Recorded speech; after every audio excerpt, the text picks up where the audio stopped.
ಕೊಡುಗೆಯನ್ನು ಅವರು ಕೊಟ್ಟಿದ್ದಾರೆ. ಅವರಿಗೆ ಜಿಲ್ಲೆಯ ಎಲ್ಲ ಜನಪ್ರತಿನಿಧಿಗಳ ವತಿಯಿಂದ, ವಿವಿಧ ಸಂಘಟನೆಗಳ ವತಿಯಿಂದ ಮತ್ತು ಹೋರಾಟದಲ್ಲಿ ಜಿಲ್ಲೆಯಲ್ಲಿ ಮೆಡಿಕಲ್ ಕಾಲೇಜ್ ಆಗಬೇಕಂತಕ್ಕಂಥ ಹೋರಾಟದ ಹೆಸರಿನಡಿ ಅನೇಕ ಸಂಘಟನೆಗಳು ಇವತ್ತು ಬಾರ್ ಅಸೋಸಿಯೇಷನ್ ಆದಿಯಾಗಿ ಎಲ್ಲ ವೈದ್ಯರು ಕೂಡ ಇದಕ್ಕೆ ಬೆಂಬಲ ಸೂಚಿಸಿದರು. ಅವರೆಲ್ಲರಿಗೆ ಕೃತಜ್ಞತೆಯನ್ನು ಸಲ್ಲಿಸ್ತೀನಿ. ಮಾನ್ಯ ಮುಖ್ಯಮಂತ್ರಿಗಳು ಈ ಮೆಡಿಕಲ್ ಕಾಲೇಜ್ ಮಾಡೋದ್ರಿಂದ ಸರ್ಕಾರಕ್ಕೆ ಹೆಚ್ಚಿನ ಭಾರ ಆಗೋದಿಲ್ಲ. ಕಾರಣ ಇಷ್ಟೇ, ಒಂದೊಂದು ಜಿಲ್ಲೆಯಲ್ಲಿ ಒಂದೊಂದು ಮೆಡಿಕಲ್ ಕಾಲೇಜ್ ಮಾಡೋದ್ರಲ್ಲಿ ಯಾರು 500 ಕೋಟಿ ಮಾಡಿದ್ದಾರೆ, ಯಾರು 700 ಕೋಟಿ ಮಾಡಿದ್ದಾರೆ, ಯಾರು 600 ಕೋಟಿ ಮಾಡಿದ್ದಾರೆ. ನಮ್ಮಲ್ಲಿ ಅತ್ಯಂತ ಕಡಿಮೆ ಖರ್ಚಿನಲ್ಲಿ ಈ ಕಾಲೇಜ್ ನಿರ್ಮಾಣ ಆಗ್ತದೆ. ಕಾರಣ ಇಷ್ಟೇ, ಹಿಂದೆ ಇಲ್ಲಿ ಸೂಪರ್ ಸ್ಪೆಷಾಲಿಟಿ ಆಸ್ಪತ್ರೆಯನ್ನು ಮಾಡಿದ್ದೀವಿ. ಹುದ್ದೆಗಳ ಮಂಜೂರಾತಿ ಕೂಡ ಇತ್ತೀಚೆಗೆ ತಗೊಂಡಿದ್ದೆ. MCH ನಾನಿದ್ದಾಗೆ 100 ಬೆಡ್ಡಿಂದ ಇದ್ದಿದ್ದನ್ನು 150ಕ್ಕೆ ಮೇಲ್ದರ್ಜೆಗೇರಿಸಿದ್ದೆ. ಟ್ರೋಮಾ ಸೆಂಟರ್ ಅನ್ನ ಮಾಡಿದ್ದೀವಿ. ಇಲ್ಲಿ ಬೇಕಾಗಿದ್ದು ಭಾಳ ಏನಿಲ್ಲ, 4 ಲಕ್ಷ ಕೋಣೆಗಳು ಬೇಕು, ಒಂದು ಆಡಿಟೋರಿಯಂ ಬೇಕು, 2 ಎಕ್ಸಾಮಿನೇಷನ್ ಹಾಲ್ ಬೇಕು. ಇಷ್ಟಾದರೆ ನಾವು 150 ಸೀಟ್ನಿಂದ ಪ್ರಾರಂಭ ಮಾಡಿ 200-250 ಸೀಟ್ಗಳವರೆಗೆ ಮೆಡಿಕಲ್ ಕಾಲೇಜನ್ನು ನಡೆಸ್ಬೋದು. ಜೊತೆಗೆ ಇಲ್ಲಿ BSc ನರ್ಸಿಂಗ್ ಮಾಡಿದ್ದೀವಿ, MSc ನರ್ಸಿಂಗ್ ಮಾಡಿದ್ದೀವಿ. ಮೊದಲೇ ಇಲ್ಲಿ DNB ಅಂತ ಹೇಳಿ ಒಂದು ಕೋರ್ಸ್ ಇರುತ್ತೆ, ಅದು ಕೂಡ ಮಾಡಿದ್ವಿ. ಈಗ ಇತ್ತೀಚೆಗೆ PG ಕೂಡ ಬರ್ತಾ ಇದೆ, ಪೋಸ್ಟ್ ಗ್ರಾಜುಯೇಷನ್ ಕೋರ್ಸ್ ಕೂಡ ಈ ಬಿಜಾಪುರ ಜಿಲ್ಲಾ ಆಸ್ಪತ್ರೆಗೆ ಬರ್ತಾ ಇದೆ.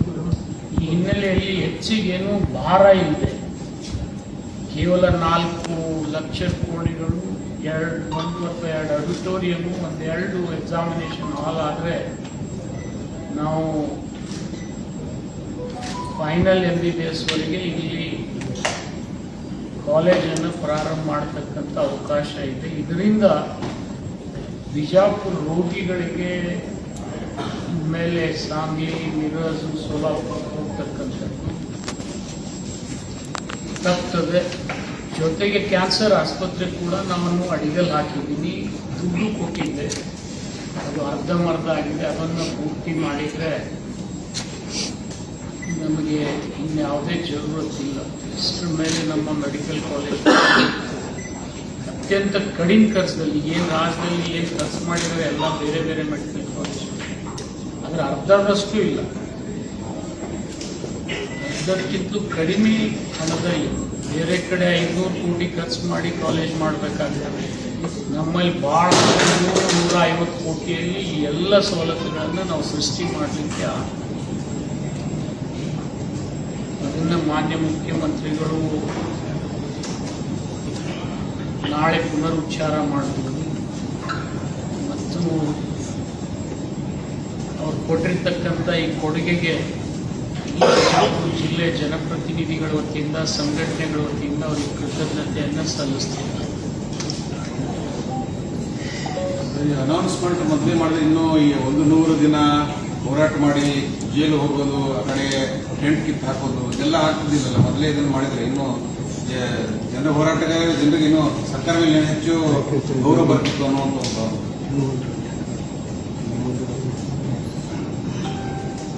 ಹೋರಾಟ ಎಲ್ಲ ಹಕ್ಕು ಯಾರು ಕಿತ್ಕೊಳ್ಳಿಕ್ಕಾಗಲಿಲ್ಲ. ಹೋರಾಟ ಎಲ್ಲರ ಹಕ್ಕು, ಅದು ಯಾರು ಕಿತ್ಕೊಳ್ಳಿಕ್ಕಾಗೋದಿಲ್ಲ. ಆದರೆ ಅವ್ರ ಮನಸ್ಸಿನಲ್ಲಿ ಏನು ಆತಂಕಿತ್ತು ನನಗೆ ಗೊತ್ತಿಲ್ಲ, ಹೋರಾಟಗಾರ ಮನಸ್ಸಿನಲ್ಲಿ. ಆದರೆ ಅವ್ರ ಮೇಲೆ ಏನಾದರೂ ದುರ್ವರ್ತನೆ ಆಗಿದ್ರೆ ಅದರಲ್ಲಿ ಕ್ಷಮೆ ಇರಲಿ ಅಂತೇಳಿ ನಾನು ಅವರಲ್ಲಿ ಕ್ಷಮೆಯನ್ನು ಕೋರುತ್ತೇನೆ. ಸರ್ಕಾರ ಮೆಡಿಕಲ್ ಕಾಲೇಜ್ ಘೋಷಣೆ ಮಾಡಿದ್ರೆ ದಿನ ನೋಡಿದ್ರೆ ಯಾಕೆ ಕಾಯ್ದೆ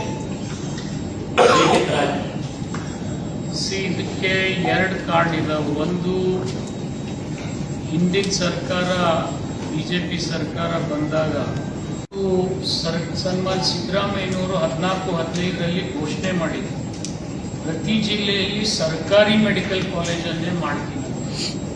ಅದರ ಬಜೆಟ್ ಕಾಪಿ ಕೂಡ ನನ್ನಲ್ಲಿ ಕೊಡ್ತೀನಿ. ಅದನ್ನ ಬದಲಾವಣೆ ಮಾಡದೇ ಇದ್ರೆ ಬಿಜೆಪಿ ಯಾವುದು ಸಮಸ್ಯೆನೇ ಉದ್ಭವ ಆಗ್ತದೆ.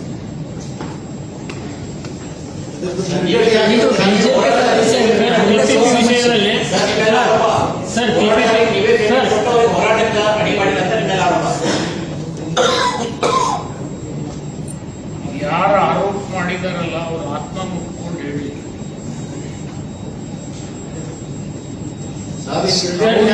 ಒಂದ್ ನಿಮಿಷ ಅವ್ರು ಸಾಬೀತು ಮಾಡಿದ್ರೆ ನಾನು ರಾಜಕೀಯ ಜೀವನದಿಂದ ನಿವೃತ್ತಿ, ಮತ್ತೆ ಮಾಡದೇ ಇದ್ರೆ ಅವ್ರು ನಿವೃತ್ತಿ ಆಗ್ತದೆ. ಸರ್, PPP ವಿಷಯದಲ್ಲಿ MB ಪಾಟೀಲ್ ಸೋಲಾಗಿದೆ, ನಿಮ್ಗೆ ಗೆಲುವಾಗಿದೆ? ನಿಮ್ ಸೃಷ್ಟಿನ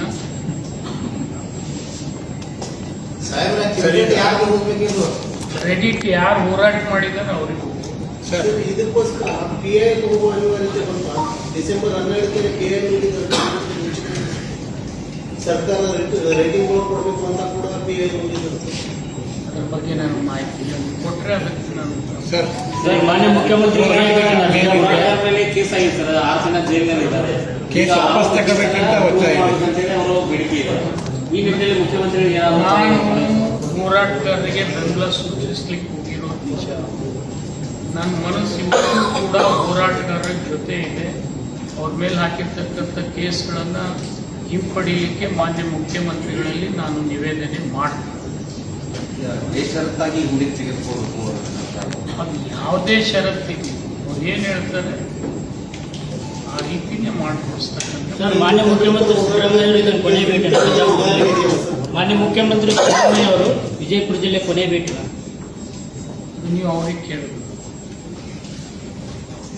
ಅವ್ರು ನಮ್ಮ ಮುಖ್ಯಮಂತ್ರಿಗಳಿದ್ದಾರೆ, ಅವರು ಯಾವಾಗ ಬೇಕಾದರೂ ಬರ್ತಾರೆ. ಮುಖ್ಯಮಂತ್ರಿಗಳಾಗಿನೂ ಬರ್ಬೋದು ಅಥವಾ ನಮ್ಮ ಹಿರಿಯರಾಗಿಯೂ ಬರ್ಬೋದು. 5 ವರ್ಷ CM ಅದು ನಿಮಗೆ ಅವರು ಹೇಳಿದ್ದಾರೆ, ಎಲ್ಲರೂ ಹೇಳ್ತಾ ಇದ್ದಾರೆ. ಅದ್ರ ಬಗ್ಗೆ ನನಗೆ ಕೇಳಬೇಡಿ, ನೀವು ಅಭಿವೃದ್ಧಿ ಬಗ್ಗೆ ಮಾತಾಡಿ. ಸರ್, ಈಗ ನಾಳೆ ಮುಖ್ಯಮಂತ್ರಿಗಳಿಂದ ಮತ್ತೆ ಇಲ್ಲಿ ಘೋಷಣೆ ಮಾಡ್ತಿದ್ದಾರೆ, ಅಲ್ಲಿ ಆಗಿದೆ, ಇಲ್ಲಿನೂ ಆಗುತ್ತಾ ಒಂದು ವಿಚಾರ ರೆಫರೆನ್ಸ್ ಬರ್ಬೋದು. ತಾವು ಮತ್ತೆ ಘೋಷಣೆ ಮಾಡಿಸ್ತೀರಾ? ಅಲ್ಲ, ಹೇಳಿದಾರಲ್ಲ MP ಪಾಟೀಲ್ ಪುನರುಚ್ಚಾರ ಮಾಡಿಸ್ತೀರ.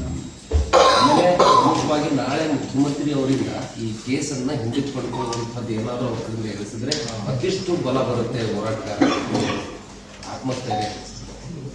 ನಾನೇ ಹೇಳಿದ್ನಲ್ಲ, ನಾನೇ ಪತ್ರ ಬರೆದು ನಾನೇ ಆ ಕೇಸ್ಗಳನ್ನು ಹಿಂತೆಗೊಳ್ಳಿಕ್ಕೆ ಮಾನ್ಯ ಮುಖ್ಯಮಂತ್ರಿಗಳಲ್ಲಿ ನಿವೇದನೆ ಮಾಡ್ತೀನಿ ಅಂತ ನೀವು ಇದರಿಗೆ ಹೇಳ್ಬೋದು.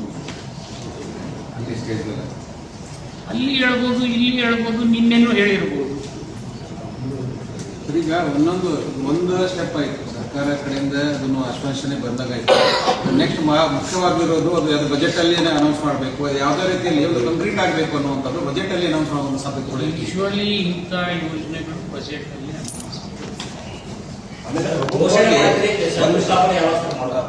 ಬಜೆಟ್ ಅಲ್ಲಿ ನೋಡ್ರಿ. ಈಗ ಅದು ಅವ್ರ ವಿವೇಚನೆಗೆ ಬಿಟ್ಟಿದ್ದು. ಮುಖ್ಯಮಂತ್ರಿಗಳು ಅವರ ಆರ್ಥಿಕ ಸ್ಥಿತಿಗತಿ ನೋಡಿಕೊಂಡು ಅವ್ರು ಮಾಡ್ತೀನಿ ಅಂತ ಭರವಸೆ ಕೊಟ್ಟ ಮೇಲೆ ಅದು ಜಿಲ್ಲೆ ಜನತೆಗೆ ಒಂದು ವಿಶ್ವಾಸ. ಮತ್ತು ಅದೇ ವೇದಿಕೆ ಮೇಲೆ ಬೊಮ್ಮಾಯಿ ಸಾಹೇಬರು ಇದ್ರು. ನಾನು ಭಾಷಣ ಮಾಡೋಕ್ಕಿಂತ ಪೂರ್ವದಲ್ಲಿ ಅವರಿಬ್ಬರಲ್ಲಿ ನಿವೇದನೆ ಮಾಡಿದ್ದೀನಿ. ಮತ್ತು ಬೊಮ್ಮಾಯಿ ಸಾಹೇಬರು ನನಗೆ ಉತ್ತರ ಕೊಟ್ಟಿರ್ತಕ್ಕಂಥದ್ದು ನಿಮಗೆ ಒಂದು ಆಡಿಯೋನು ಬಿಟ್ಟಿದ್ದೀನಿ. ಹೌದಾ? ಬೇಕಾದ್ರೆ ಅದು ಸಂಗ್ರಹ ಹಚ್ತೀನಿ. ಇಲ್ಲ, ಬಂದ ಅದಕ್ಕೆ ಅವರಿಬ್ರು ಇದ್ದಾಗೆ ನಾನು ವಿನಂತಿ ಮಾಡ್ಕೊಂಡಿದ್ದೆ, ಬಂದ್ ಮಾಡ್ತೀನಿ. ನಾನೇ ವಿನಂತಿ ಮಾಡ್ಕೊಂಡಿದ್ದೀನಿ. ಹಿಂದೆ ಸಿದ್ದರಾಮಯ್ಯ ಸಾಹೇಬರು ಮಾತು ಕೊಟ್ಟಿದ್ದಾರೆ, ಬೊಮ್ಮಾಯಿ ಸಾಹೇಬರು ಮಾತು ಕೊಟ್ಟಿದ್ದಾರೆ ಅಂತ ಹೇಳಿದ ಮೇಲೆ ಅದೇ ವೇದಿಕೆ ಮೇಲೆ ಅವರು ಇನ್ನೊಂದ್ಸರಿ ಎಲ್ಲರೂ ಸೇರಿ ಬಜೆಟ್ ಅಲ್ಲಿ ಅನೌನ್ಸ್ ಮಾಡ್ಬೇಕಂತ ಇನ್ನೊಂದು ನಿರ್ವೇಶ್ ಮಾಡಿದ್ರೆ ಆಗ್ಬೋದು, ಅದೇ ಇರ್ಬೋದು. But at least we can put a pressure on government. ಯಾಕಾಗದೆ? ಇದು ಮಾತು ಕೊಟ್ಟ ಮೇಲೆ ಮುಖ್ಯಮಂತ್ರಿಗಳು ಮಾತು ಕೊಟ್ಟಿದ್ದಾರೆ. ಬಜೆಟ್ ಅಲ್ಲಿ ಅದು ಏನು ಅವ್ರಿಗೆ ಬಿಟ್ಟಿದ್ದಲ್ಲ. ಸರ್ ಅದು ಏನಾದ್ರು ಘೋಷಣೆ ಸಾಮಾನ್ಯವಾಗಿ ಅದು ನೀವು ಸರ್ಕಾರ ಮಾಡ್ತಿರೋದು ತಿಳಿಸಿಕೆ ಸರ್ ಎಲ್ಲ ಅಂತ ಸಾಕಷ್ಟು ಭರವಸೆ ಕೊಟ್ಟಿರ್ತಾರೆ. 22 ಮೆಡಿಕಲ್ ಕಾಲೇಜ್ ಯಾಕಾದ್ರು 22 ಮಾಡಿದೀವಿ. ಯಾಕೆ ಅದು ಹೇಳಿ ಘೋಷಣೆ ಮಾಡಿದ್ದಕ್ಕೆ ಸಿಎಂ ಬದಲಾವಣೆ ಮಾತು ಕೇಳ್ತಾ ಇದೆ.